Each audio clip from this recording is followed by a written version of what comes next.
77 ఏళ్ళు స్వాతంత్రం వచ్చింది. మరి 50 ఏళ్ళు అయినాక రాజ్యాంగం కూడా మనం సాధించుకున్నాం.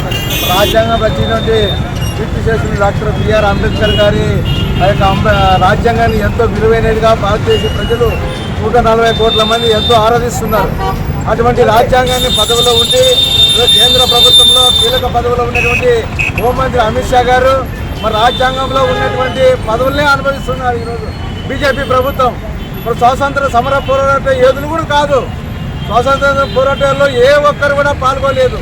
బీజేపీ కానీ ఆర్ఎస్ఎస్ కానీ హిందీ పరిషత్ కానీ బజరంగ దళ్ కానీ ఎవరు కూడా పాల్గొనుకోకుండా ఈరోజు మరి భారత రాజ్యాంగాన్ని ఎంతో స్వేచ్ఛగా శాంతిగా ఉన్నటువంటి భారత రాజ్యాంగ చట్టాలను ఈరోజు కేంద్ర ప్రభుత్వం ప్రధానంగా ఉన్న అమిత్ షా గారు పార్లమెంట్లో దేవుని పూజించండి, అంబేద్కర్ని కాదు అంబేద్కర్ని వదిలేయండి, అంబేద్కర్ని జపం చేయొద్దండి అని చెప్పి మరి ఈరోజు భారతదేశంలో 140 కోట్ల మందిని అవమానపరిచినారు.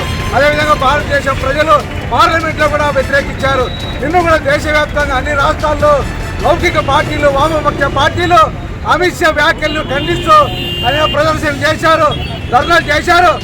నైతిక బాధ్యత వహించి సిక్కు లేకుండా ఈరోజు అమిత్ షా గారు పదవిలో ఉన్నారు. తక్షణమే రాజీనామా చేయాలి, లేకపోతే ఈరోజు నరేంద్ర మోడీ గారు 140 కోట్ల మంది అనుభవిస్తున్నటువంటి ఈ యొక్క రాజ్యాంగాన్ని, అదేవిధంగా 340 మంది ఈరోజు బీజేపీ ఎంపీలు అనుభవిస్తున్న రాజ్యాంగాన్ని అందరూ కూడా బీజేపీ ఎంపీలు రాజీనామా చేయాలి. ఎందుకంటే అంబేద్కర్ని ఎంపీ రాజ్యాంగం రచించిన రాజ్యాంగం ప్రకారం ఈరోజు మీరు అనుభవిస్తున్నారు. బీజేపీ ఎంపీలు, రాజ్యసభ ఎంపీలు, ప్రధానమంత్రి అందరికీ రాజీనామా చేసి మరి తిరిగి ఎన్నికల్లో పాల్గొంటే మీ చిత్తశుద్ధి కాపాడుకున్నారని చెప్పి కూడా సిపిఎం పార్టీగా మేము డిమాండ్ చేస్తున్నాం.